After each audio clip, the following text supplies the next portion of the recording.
ابتدا یک گیم آبجکت ایجاد کرده و نام اون رو کامرا شیک میذاریم. سپس اسکریپتی تحت همین عنوان به اون میدیم.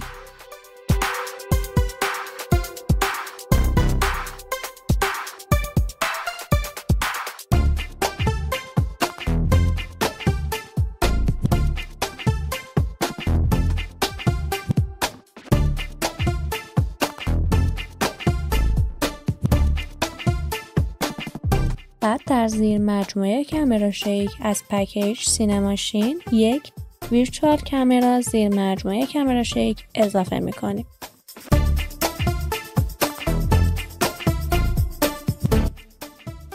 باید به مین کامرا سینماشین برین رو بدیم.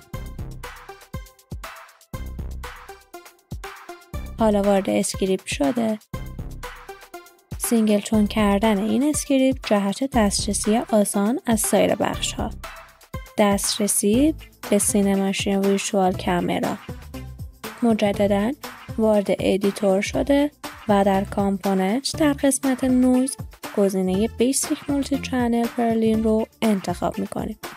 در قسمت نویز پروفایل گزینه 60 شیک انتخاب میشه و امپلیتود گین مساویه با 0 و فرکانس گین مساوی با 2.2 قرار میدیم.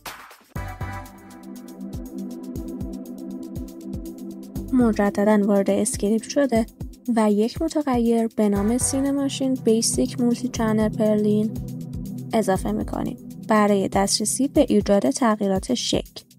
یک متغیر فلوت نیز ایجاد کرده تا میزان لرزش رو تعیین بکنیم.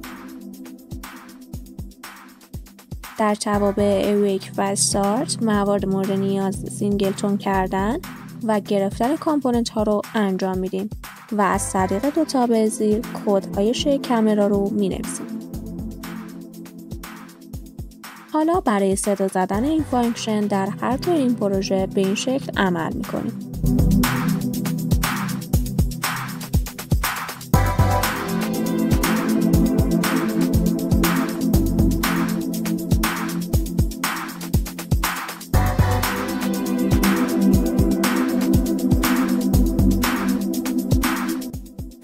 دسترسی به فانکشن از طریق سینگلتون.